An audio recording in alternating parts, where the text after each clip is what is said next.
Welcome to the Unpopular Opinions. Unpopular opinions. Have unpopular opinions. Unpopular opinions. Okay, so what's an unpopular opinion? Unpopular opinions. To utter such blasphemy. He's got the nerve, the audacity, the unmitigated gall to echo such blasphemous nonsense. Just blasphemy. How y'all doing? I want to welcome you to yet another episode of the Unpopular Podcast. This is Jalen Hunter, and today I'm going to give you my top 5 underrated players in the NBA today. So stay tuned.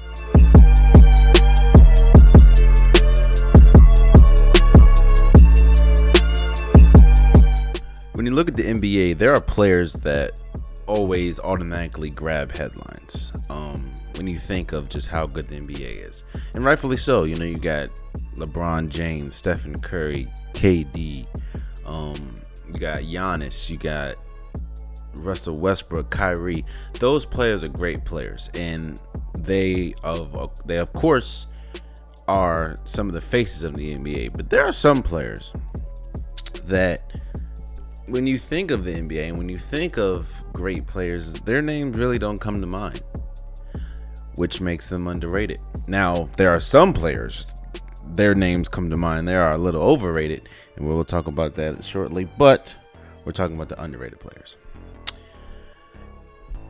So, I don't know if this is in any particular order or not, but I'm about to talk about my 5 most underrated players in the league. So here we go. You ever play pickup basketball or basketball, any rec or YMCA or wherever it's at your place, and you pick this player because he was just sitting on the sideline, you needed a fifth, and the player doesn't score that much. In fact, you might only score 1 or 2 points, but he gives you about 5 or 6 rebounds. He will pretty much defend anybody. He's a high energy player, and after you win, you look at him as like, yo, he didn't really do much, but he did a lot. That is Kyle Anderson. You see, Kyle Anderson, slow-mo is what they call him, because he is a slow player. Like he's a slow player. But Kyle Anderson was so important to the Spurs. Kyle Anderson, like I said, wasn't the most athletic, and I think he only averaged like 4 points in his career. However, Kyle Anderson is so important to any team. Kyle Anderson is that glue guy. No, he's not gonna dunk on. He probably never dunked on somebody a day in his life. I don't know, maybe high school, but definitely not college. Definitely not the NBA. I don't think. But even at UCLA, he wasn't the most athletic because he played alongside Zach LaVine, if people don't remember, at UCLA. But he was the most athletic player there. However, his nickname was the walking triple-double because he'll give you 10, 10, and 10 easily. You see, again, he's not the most flashy, and he's by far not even the top 50 player in the NBA. But his importance to a team, now I believe he's on Memphis. His importance to a team is clear, and you kind of saw that with last year when Spurs went up against Golden State in the playoffs. No, he wasn't slowing nobody down. Like, he wasn't slowing KD down because that's pretty much who he had to guard. But they were having fits guarding Kyle Anderson. Kyle Anderson always knows how to. He knows exactly where to be. He knows angles and he knows how to get to where he needs to go. He's smart defensively too. While he's not fast enough or quick enough to slow down KD, he does know how to pick his spots. He did force a couple of key charges in the playoffs, and that's just how he always is. Kyle Anderson knows exactly where to be, and Kyle Anderson is a very intelligent player. Again, he knows kind of like how Kevin Love does with rebounding. Kevin Love is the most athletic person, and he's not bouncing out the gym, but Kevin Love knows angles, and he knows how the ball is going to come off the rim. And that's how Kevin Love, especially when he was with the Timberwolves, was one of the great rebounders that the league has ever seen. But again, Kyle Anderson is an unsung hero if you want to be technical with it. Kyle Anderson is never going to get the headlines. He's never going to, lead Sports Center. I don't believe he's ever going to lead his team in scoring. But Kyle Anderson is a great player that never gets talked about. And that goes to my second most underrated player. And that's Paul Millsap. I used to affectionately call Paul Millsap the Draymond Green of the East when he played for Atlanta. Paul he's a I'm not gonna say way better, but he's a better scorer than Draymond Green. But he's pretty much a Swiss Army knife. He'll give you 15, 16. In fact, Kyle he averaged 14.2 points in his career. 14.2 points. 2.3 assists, 1.3 steals, 7.4 rebounds. While those numbers don't jump out, you have and if you look at Draymond Green's numbers just on paper, those numbers don't. Draymond Green looks like a marginal player if you just look at his numbers, but you have to look at what he does on the court. Paul Millsap, in fact, last year Denver was about a game or a game and a half out of the playoffs. I believe if Paul Millsap, because remember, if you don't remember, Paul Millsap missed a considerable amount of time in the beginning of the season. I believe if he would have played, he would have the Denver Nuggets. If he would have played the whole season, the Denver Nuggets would have been in the playoffs. Now, no, he is definitely not he's not the defensive anchor that Draymond Green is, but how Draymond Green pretty much does everything. If Draymond Green, he'll give you 10 points. He'll give you 11 assists. He'll give you 11 rebounds. He'll give you 3 blocks. He'll give you 3 steals. Draymond Green does all the little things for Golden State, and that's why he has propelled himself to possibly Hall of Fame status. Kind of like Dennis Rodman. Dennis Rodman was not good offensively at all, but he was a defensive wizard, and that's what Draymond Green is. Now, no, Paul Millsap is not a defensive wizard, but Paul Millsap does everything for his team. Or he did everything when he was in Atlanta. In fact, he was on the team where all 5 of the starting 5 went to the All-Star game that one year. And he was the best player on that team. By him and Al Horford, it was arguable, but I would have picked him over Al Horford. And like I said, 14.2 points isn't jumping off the screen, and he's not even the best scorer or player on the Nuggets, who he plays for now. Because you have Jokic, you have Gary Harris, you have Jamal Murray, now you have Isaiah Thomas, and with Michael Porter Jr. coming in, it's easy to forget Paul Millsap, but Paul Millsap is the glue that will determine what or how far Denver goes this year.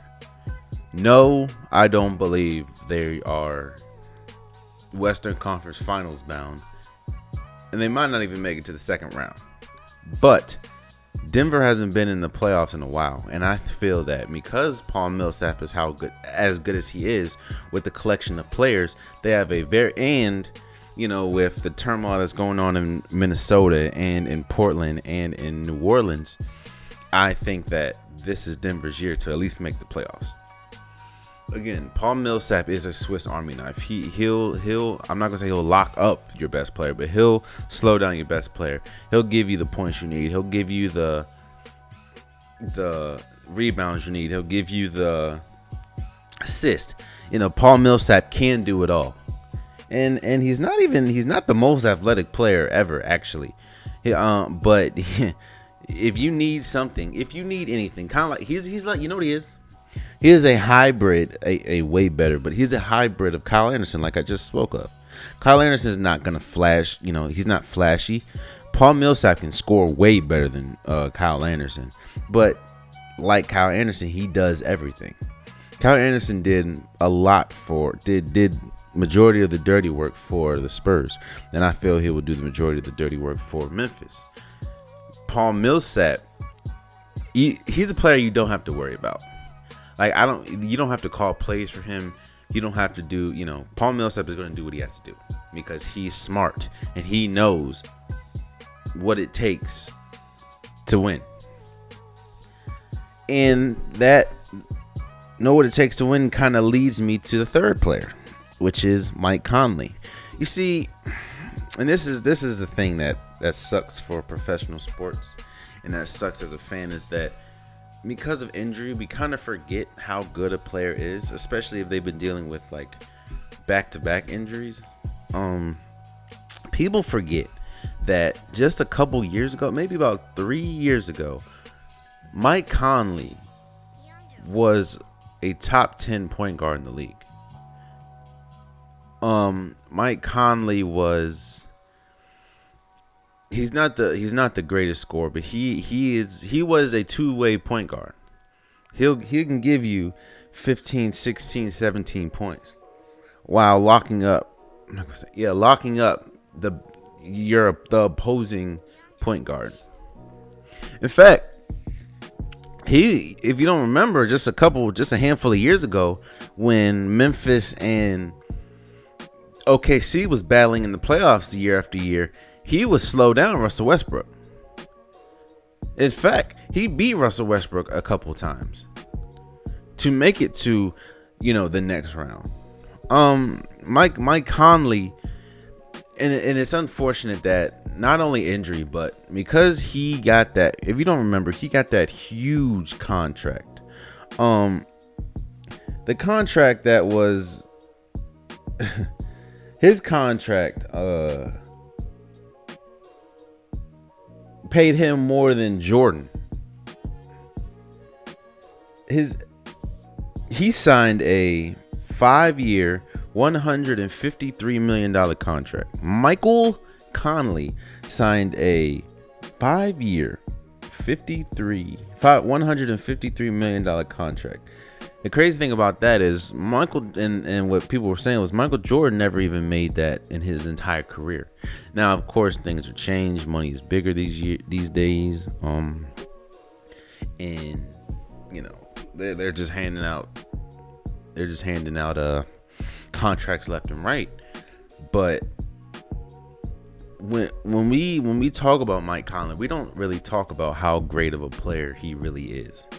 We talk about, Mike Conley, the one that got injured, or Mike Conley, Grizzlies were stupid for giving him all that money. We don't know yet. I think he's like in year 2 or 3 of his contract, but we don't know yet.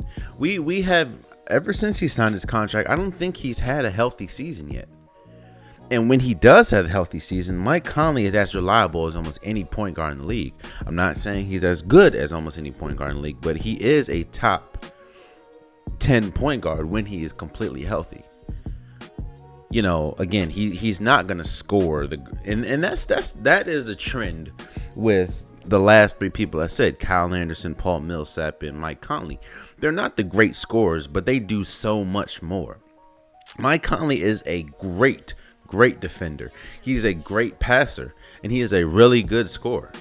No, he's not a Damian Lillard when he's scoring. He's not a Curry, but Mike Conley is very reliable, very, very reliable.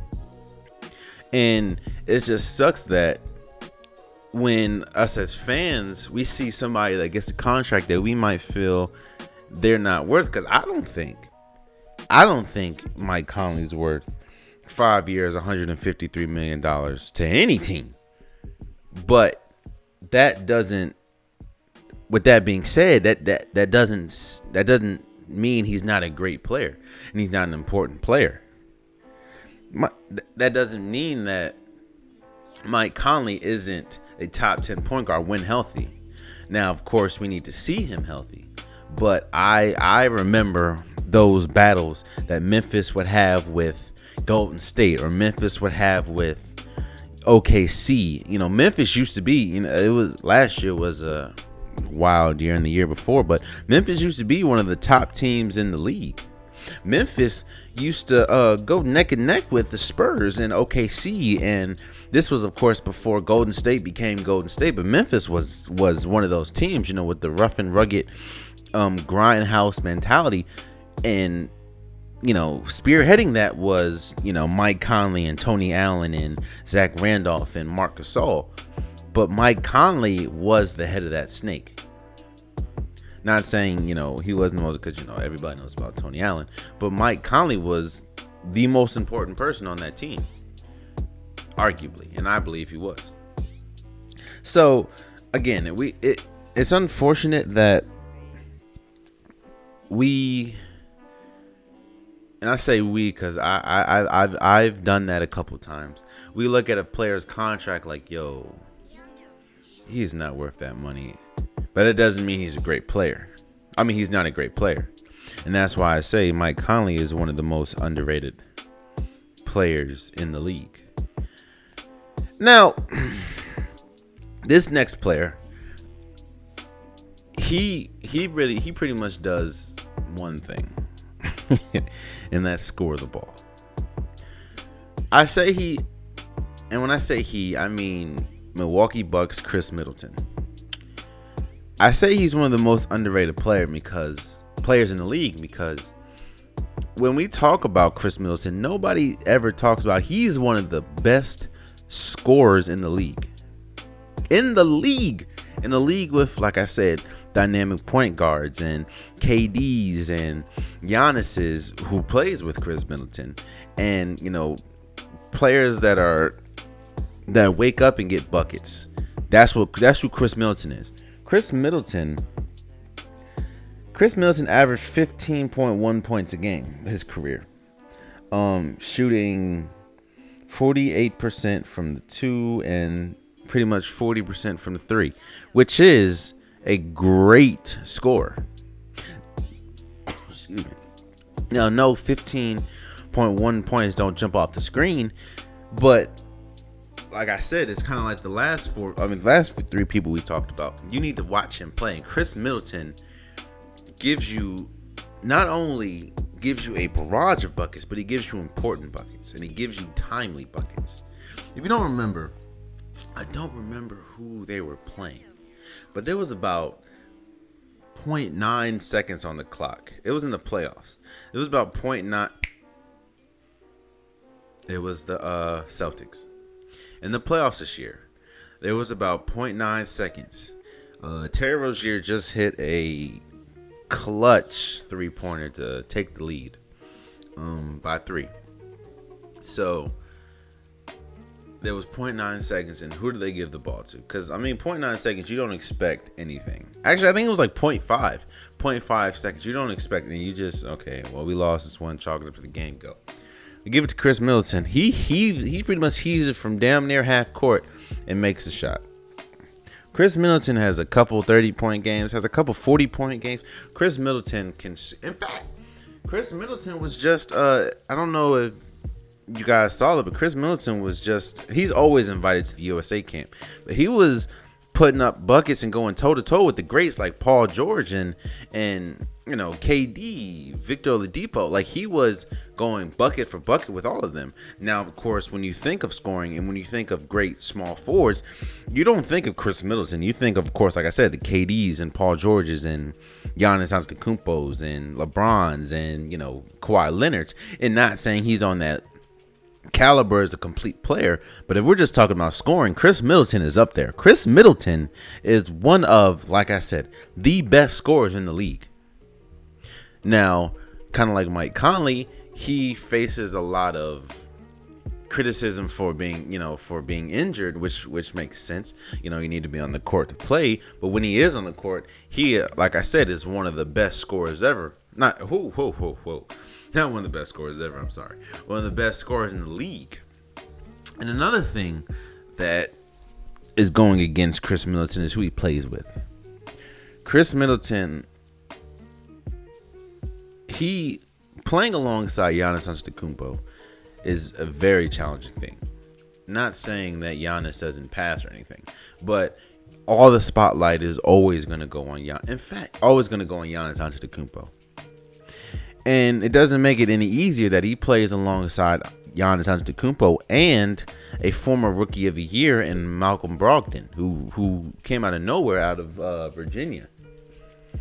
You know it when you're Chris Middleton is the best scorer on that team, but he's not the best player, and that of course is Giannis. Giannis is almost is top, arguably top 10. No, I know argue. He is top 10 player. He's a top 10 player of the year. I mean, of the in the NBA. So playing alongside that, you're not gonna get unless you're like a Kyrie and LeBron situation. You're not gonna get and in fact, look at the Kyrie and LeBron situation. When everything went right, it was LeBron James, was the reason. Every time something went wrong, it was either Kyrie or it was Kevin Love, and that's kind of how it is with Milwaukee. When everything goes right, Giannis is one of the greatest players in the league, or Giannis is this and Giannis is that. And when everything goes wrong, where was Chris Middleton? Where was Thon Maker? And that's when you play with a great player such as that, and you're not on that caliber, because Chris Middleton is not on the same level as Giannis as a complete player, but he is on that level when we're just talking about scoring. And that's why I think he is one of the most underrated players, because again, you don't really hear about Chris Middleton unless you see him, or he goes off. Like I think there was one game when Chris Middleton dropped a 50 bird on somebody. I could be wrong, but Chris Middleton can score. In fact, I'm gonna look this up. Hold up, I'm about to look up Chris Middleton's career high, and I put money. It's in the high 40s or 50. 43. Yeah, so 43 points, which that's still great in the NBA. Chris Middleton, and this only last year. So Chris Middleton is a bona fide scorer, and you give him the opportunity, and you give him the quote unquote shine and praise that bona fide scorer deserves to get, then he might not be as underrated as he is now. But in current constructed playing alongside Giannis, he is a very underrated player. And this leads me to my last person. When you have great siblings and great family members that have played in the league or that play in the current league, and you don't match, their greatness per se, then people really, peg you as a lesser player, and not just a lesser player to your sibling, but a lesser player, period. For example, if you look at Austin Rivers and Doc Rivers, nobody thinks Austin Rivers is, that dude. Or nobody thinks Austin Rivers, except unless you go to Duke or something, or went to Duke. But nobody thinks Austin Rivers is, this great point guard. And he always gets clowned for being the son of Doc Rivers. And this leads me to my final player that I think is most underrated, is Seth Curry. You see, when your brother is a 2-time MVP, 3-time champion, one of the greatest scorers ever, you are gonna get outshined. And no, I don't think he is a top 10 or top 20 point guard in the league, because I just don't see that. Actually, I just don't see that. But Seth Curry is a really good player. He when healthy, is one of the best backup point guards that the league has. I kind of fit him in the same breath as a Sean Livingston, or now not accolades wise, because of course Sean Livingston is 2-3-time champion, 3-time champion, but as in how important he is to the team, I put him with a Sean Livingston. I put him with a Tyrus Jones, who doesn't get as much credit as he should now playing with Derrick Rose. Seth Curry is a really good player, but I'm not gonna say it's unfortunate, but it's hard when you play, your brother is Stephen Curry, which is arguably one of the greatest point guards to ever play the game. And that kind of happened to Michael Jordan's kids. They were trash. They were garbage, and I think they went to UCF, or at least I think Marcus Jordan went to UCF. He was garbage. And they also said that it was hard living up or growing up with Michael Jordan being their father, because they're always going to be compared to that, and you know, they're always going to be compared to, oh, you're not as good as Jordan. And you know, it's hard.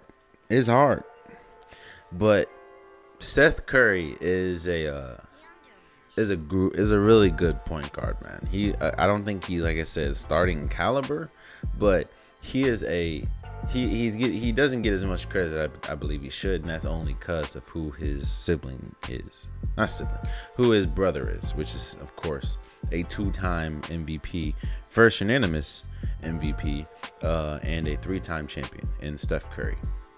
So there you have it. Those are my top 5 underrated players, which is Paul Millsap, Kyle Anderson, Chris Middleton, Mike Conley, and Seth Curry. So I want to thank you for tuning into this episode of the Unpopular Podcast. What I'm gonna do is I'm gonna drop this one today, which was again the 5 most underrated players in the league, and I'm gonna drop one tomorrow, which is the 5 most overrated players in the league.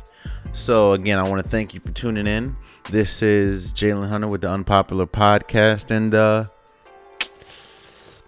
you know, I have a clever way of ending these. One time I said live long and prosper. One time I said be cool. Be easy.